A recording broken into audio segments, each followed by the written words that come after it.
Hello, I'm Tara Brabazon. I'm the Dean of Graduate Research at Flinders University, and welcome to vlog 239, Industry to University. Oh, this is an interesting vlog. I've loved doing the research for this one, and even more fantastically, this is the start of a trilogy that looks at the relationship between industry, we'll get to that in a second, industry and our universities, with attention to the PhD program. And this trilogy really emerged through Sarah. Hi Sarah. Sarah 2 weeks ago gave me the final puzzle piece to add to this trilogy. She wanted me to talk about, and how good is this, what skills one gains through a PhD, but also how those skills are labelled and mobilised to move beyond a university. And Sarah, there is a good literature there, so thank you so much for that suggestion, and in many ways you've created this trilogy for us. So today we're starting with the movement from industry to university and a PhD program. Now we need to start with definitional issues really. Here we go. So the definition of industry that I'm going to deploy is artificial, as all industry discussions are. I'm discussing the public and the private sector. Basically, industry refers to, in this trilogy, everything that is not higher education. And why that's a problem is, of course, it works from the premise that universities, that higher education is not an industry, or indeed many industries. And of course, that is wrong. So it's always good to sort of start a conversation with, here's the definition, and by the way, we're starting from a false premise. It is an artificial premise, but I get what these suggestions are about. And can I say, the suggestion today, the one I'm doing today, industry to university to a PhD, this is the most requested topic of the year. And I'm talking about hundreds of emails. Right? So this is clearly a thing, and this is the language that prospective students are using with me to describe what they want. Okay, so let's follow them on that definition. But basically, it's not so much higher education versus industry. It's working from the basis. What we're doing in this trilogy is saying there are all these industries in the economy, and higher education has a relationship with them. A PhD program has a relationship with them, so let's look at that relationship. So, really important, powerful area. But I want to stress that the way in which we're using industry here is broad. It must be. I want to particularly talk about whether it be the publishing industries, the GLAMs, galleries, libraries, archives, and museums, but also, of course, engineering, maritime engineering, defence, architecture, accountancy, medicine, allied health professions. You know, this is what we're talking about here. This is not a singular notion of an industry. And that's my critique, my big critique, when we're dealing with policy work in this area, that particularly governmental papers are using the word industry like we all agree on what's in that term. And that's simply not the case. So I'm using it incredibly broadly today and through this trilogy. Now, we all know that I've constructed this artificial separation today, so higher education and industry, but let's go with it. And why it is important that we go with it and we work from that artificial binary is we are in changing times, colleagues. We are in changing times. Right now, today, only 40% of PhD students that graduate from a program continue to remain in a university, 40%. And can I say, that's a pre-COVID data set. So there's some incredible volatility that we need to be monitoring in that space too. And also the other disturbing, concerning truth is in the United States, 80% of teaching staff are not permanent in universities. So they're casual staff, they're contract staff. 80% of our colleagues in universities in the United States. So that means our universities are riding on the back of a casualised workforce. Right. Then, of course, we've got COVID. COVID is a metaphoric virus that's running through our universities. And the medication for that virus is much more serious than social distancing. We don't really know where this is going to go in terms of a university as a workplace. Right, so the world is volatile, the world is complex, and yes, the world is just a little bit frightening. So what do you do in times such as these? We all require a mobility of the mind and body, a flexibility of the mind and body, and also some courage. Now, as we know, universities are not the only sector in the economy that is unstable. And I think that's why I've received so many hundreds of requests from friends around the world about this topic. And look, I'm aware, I've worked in a lot of jobs like this. There are some truly diabolical and dreadful jobs out there. I know that. I know that you're going to work filled with despair and you're coming home desolate every single day for years. I see you. I know that. And so therefore I particularly want to talk about what a PhD could do to that group, noting, and this is the other important bit of information I need to give you, that when we're looking at the health industries and the educational industries, huge areas of the economy, can I say, there is no doubt that these are the growing areas of our future economy. CSIRO did a study, 2016 I think it was, that looked at future-proofing the workforce. And they demonstrated that health and education are the growing areas. Now, for colleagues in health and education, broadly defined out there, you need to know that enrolling in a PhD will actually change your life. You will be promoted. You will have a mobility pathway in your career. So we need to grasp, if you're in health and you're in education, then the research is showing if mid-career you do a PhD, your career kicks on. Yeah, you get promoted. So today, what I want to do, recognizing all the volatility and complexity and the difficulty with definitions, I want to simplify it a bit to 5 nodes.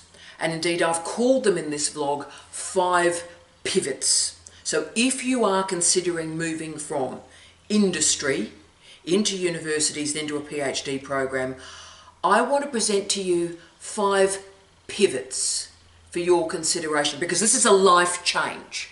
And a life change, if you can see it coming, if you can plan for it, it has a greater chance of being successful. So I want to talk through the 5 pivots for your consideration, for you to talk with your partner, talk with your family, think about as you're going on a long walk. So I'm going to think about how the PhD can operate as a pivot in your life and in your career. So pivot 1. We start with Time Lords, obviously. Consider the matter of time and your schedule.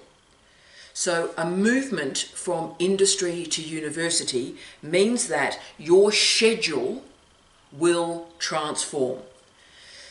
So if you are in work at the moment, and that's a complicated space in itself, but if you are in work at the moment, you are overworked, aren't you? Yeah. But even those overworked jobs still have a reasonably regular schedule. Now, a PhD, an academic life, does not abide by a regularized schedule. Now, romantically, and this was probably 20 years ago, just about 20 years ago to be honest with you, but romantically, higher education, a university life, is seen to give you great flexibility. That's the reason why people stay in universities, because it gives you flexibility. And it seems like a dream, doesn't it? If you're doing this dreadful commute and you're putting up with office politics, then wow, this seems absolutely amazing. But it's not true.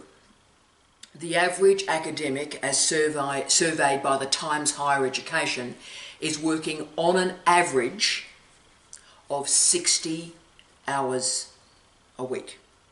An average of 60 hours a week. Now, can I say, I've never got it down to 60 hours, nowhere near. And I haven't had a day off, I haven't had a weekend off since I was 21 years of age. I haven't managed a day off in a weekend. And I'm not saying that to frighten you, but I'm saying this to be real. So yes, there is flexibility in academic life, but it also colonises that life. And I suppose the difference, what makes us do all these crazy hours, is that it is a passionate life. It is a life of passions. So we're prepared to do the hard yakka, the really, really long days, because it's a life of discovery. It's a life of interest. It's a life of passion. And that is true. So for those of you out there in miserable jobs, and there are millions of you out there in truly miserable jobs, then a PhD might be an opportunity for you to take a breath and go again. But we've always got to remember the two cliches here. The grass is always greener on the other side of the fence. True that. But also, a change is as good as a holiday. Think about it. Think about you and your relationship to time. Cool. Pivot point 2. Yeah, motivation matters. Let's think about your motivations. It is really important that university life and the PhD is not romanticised. I hopefully never ever do that. This is not a romantic life. This is a hard life. This is a tough life. But if you are passionate about your research, and most importantly, you choose a supervisor who respects your life experience, respects you, really important, then this may be a choice for you. But I want to make it clear that motivation for you matters more than in most groups that we talk about whether or not you should do a PhD. If you're in a good, successful job in industry and you are moving to a PhD, the why question matters hugely. This is a big deal. So let's ask the hard questions. Why do you want to make this change? What are you going to get out of it? So this decision is stark. It's less stark if you are enrolled in a PhD by prior publication. That, can I say, the PPP is going through an absolute expansion, an explosion at the moment. Because what's happening with a PhD by prior publication is you can remain in industry, you bundle up your publications, you write a contextual statement, and you get a PhD. So it's not an either-or choice. It's not industry versus university. There's a pathway to do the PhD while you're very much in full-time work. And similarly, and it's great, and in fact it's important to recognise that we do have part-time PhDs. So if you're thinking, oh, I'm not sure, that's fine. Enroll part-time. Keep your job. About 1/3 of our students are enrolled part-time, and most of them are in health and education.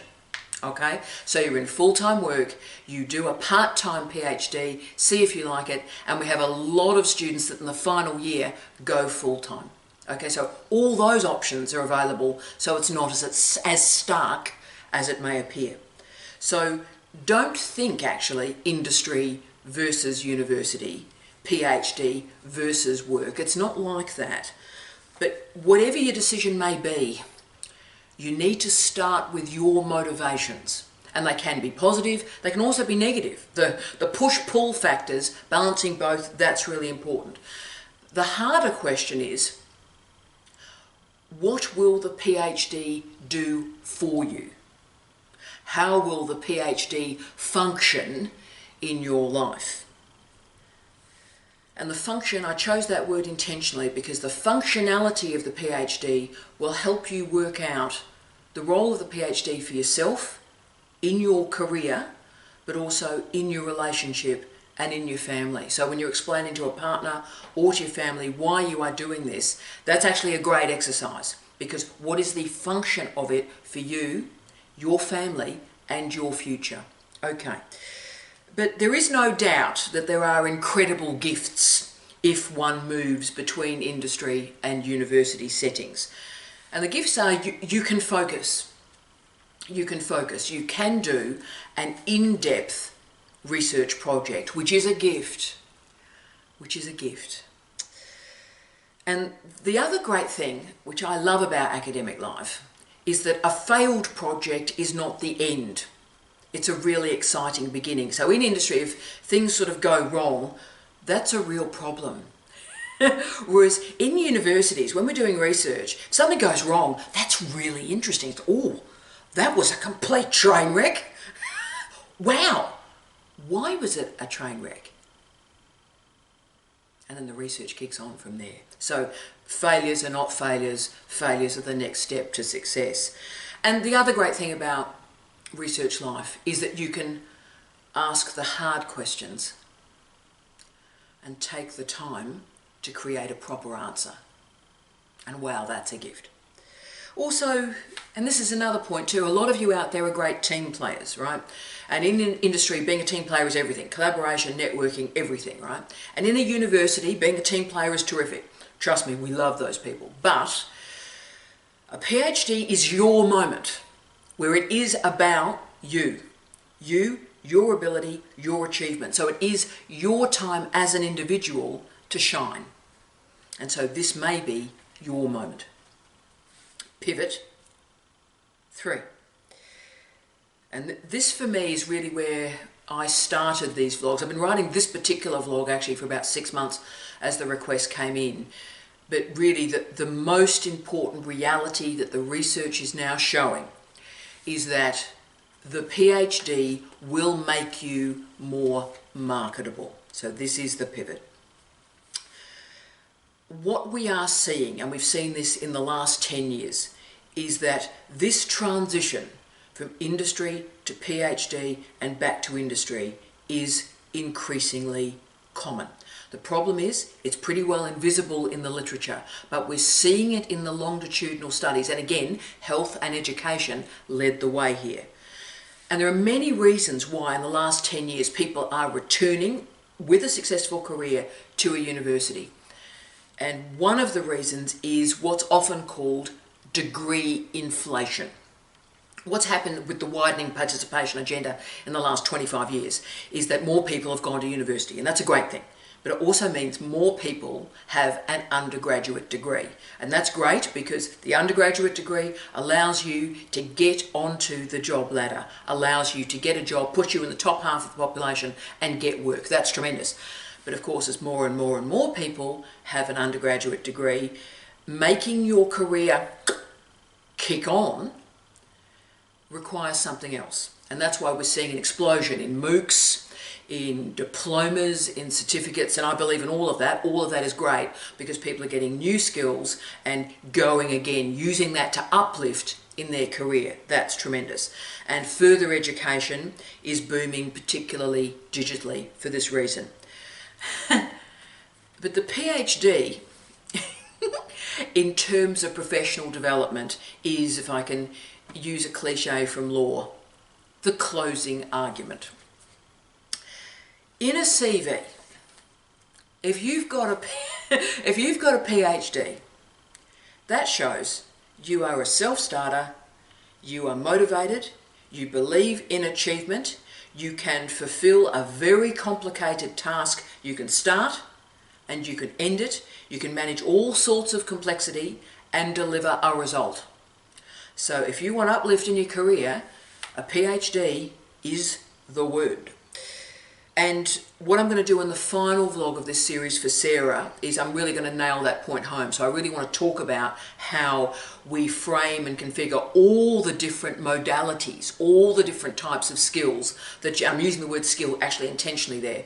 Knowledge, yes, but skills. The skills you gain from a PhD and how you make them dance and work for a CV for a multitude of careers after the PhD. Okay, but in health and education, wow, this is a no-brainer. If you want promotion in those fields, then getting a PhD will make an incredible difference to the coin. It'll make an incredible difference to your promotion and how you are paid. And we've seen it in all sorts of allied health professions, and of course not only in early childhood, primary, secondary, but also the vet sector, vocational and training. So that's a huge area where there is growth. So if you have that motivation, if you have that family support, then the PhD is going to be a really big enabler for your career. So take all the passion and the joy and the happiness out. It's 2020, it's COVID, let's take happiness out.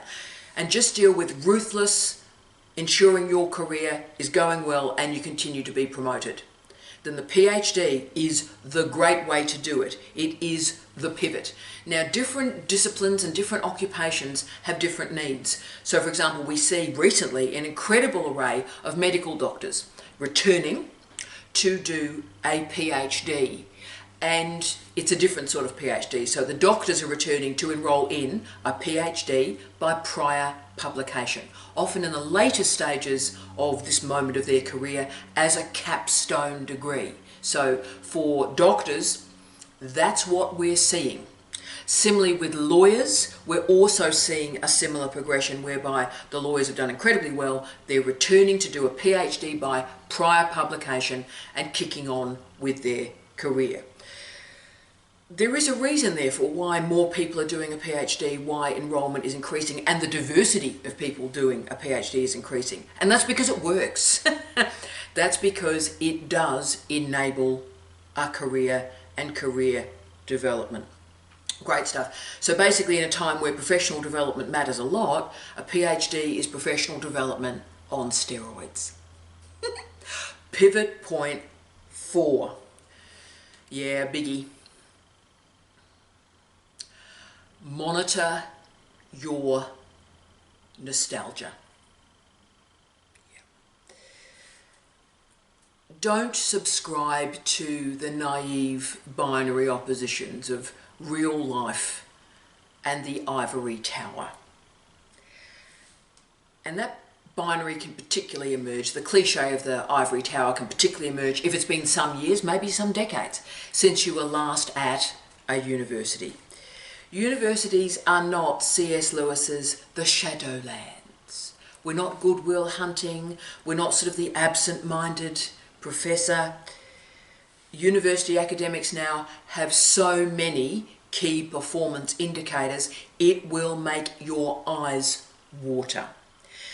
And just to give an example of this, it's work I'm doing at the moment. So in 1973, Hugh Bainan wrote what I would argue is one of the greatest books of sociology ever. What a great book. It's in my top 10 of all time, actually.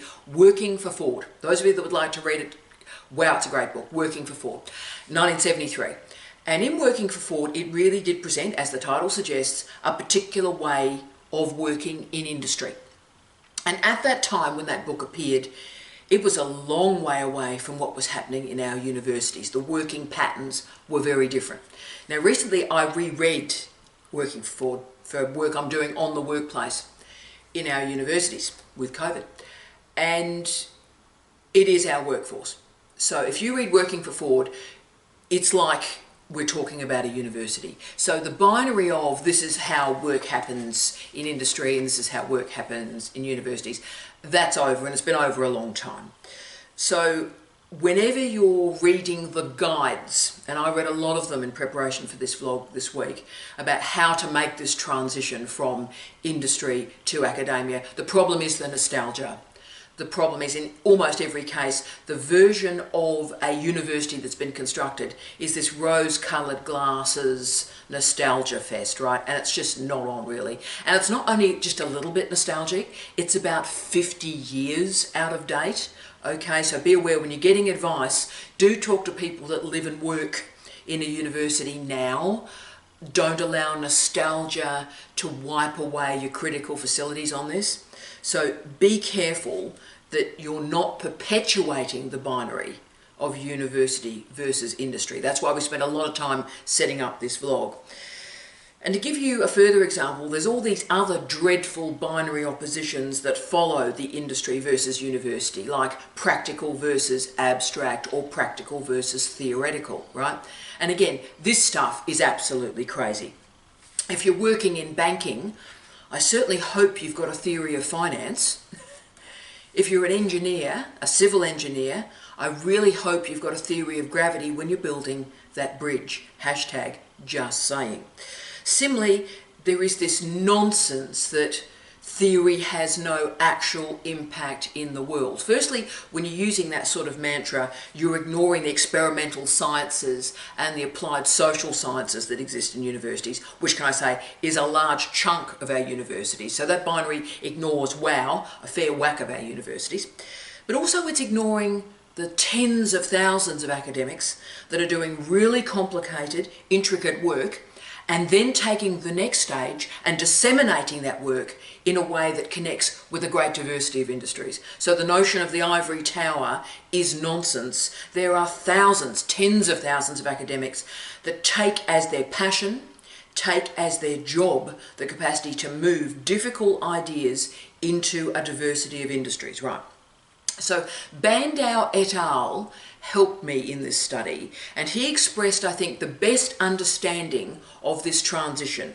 Bandow stated, quote, an industry to academia career trajectory typically consists of, I love this phrase, typically consists of an interprofessional step in a protean career whereby the incumbent undertakes extra effort in role adjustment.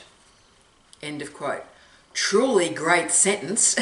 Wow. Let's unpick it a little bit because it is brilliant. So, these colleagues are arguing that the people that make the transition to university well are in the middle of their career, and before they took on a PhD, they were already working on what they termed role adjustment. That means they were in a job, and it wasn't really satisfying for them. So in that job, they were widening it out, broadening it out, trying to improve it. So they were stretching the role to move to the next step. So for this group, the PhD is another interprofessional step. It's a way for them to adjust their current role for the future that they see. That's a very special group of people. Therefore, it is important, if you're in that group, and that is the successful group, that you block any romanticisation of the university and all this stuff that, academics speak a different language. The alignment between university and industry is much closer than you will ever imagine. Higher education right now is casualised and it's corporatised. You're going to recognise a lot as you move. Okay, here we go. Pivot 5. Preparing yourself for the transition. Homework for the transition. So who are the people who are making the successful transition from industry to a PhD program? Firstly, it is a motivated group. It is a reflexive group that have done the hard yakka to understand what a PhD will do for their career. So it is a group that is cognitively and effectively ready for change. Now this requires confidence. All modes of occupational mobility require confidence. You've got to be confident in yourself to do this. And there also has to be push and pull factors. Push and pull factors. Let me explain.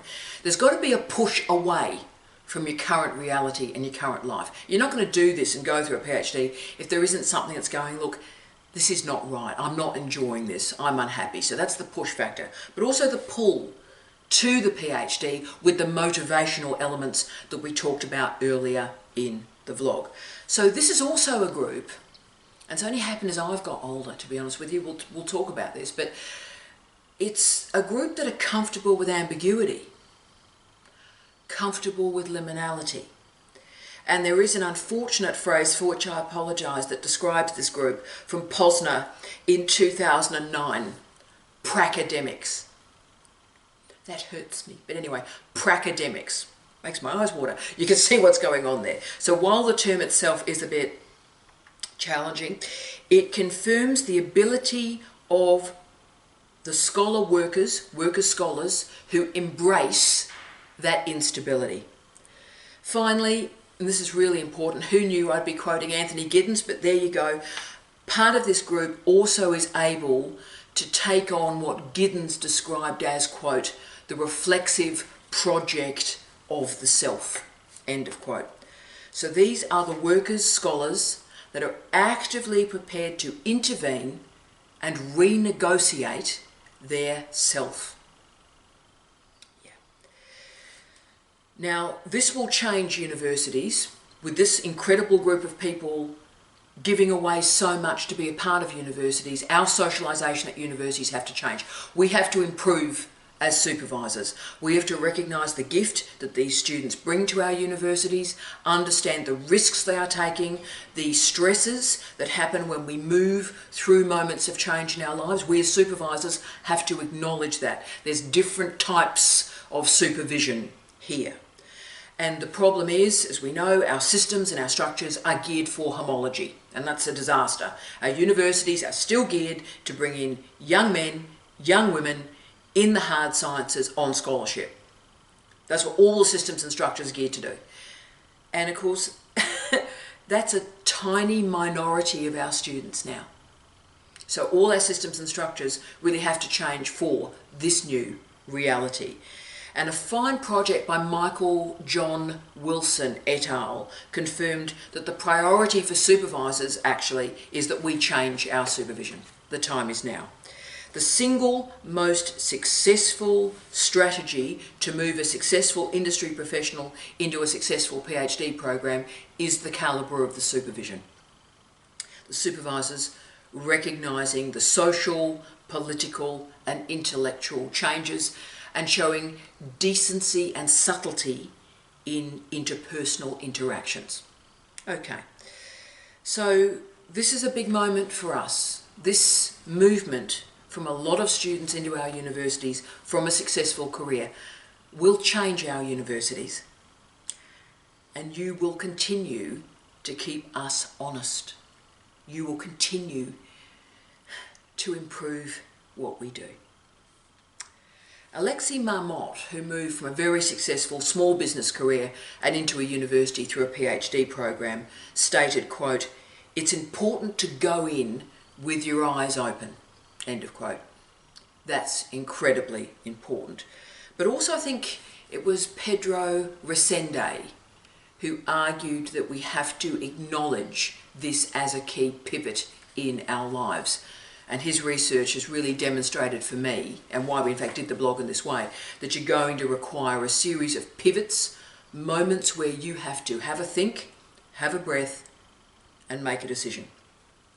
So if you ponder the 5 pivots that we've talked about today, you can make this transition with honesty, clarity, passion, and rigour. I wish you love, light, and peace. Tea out.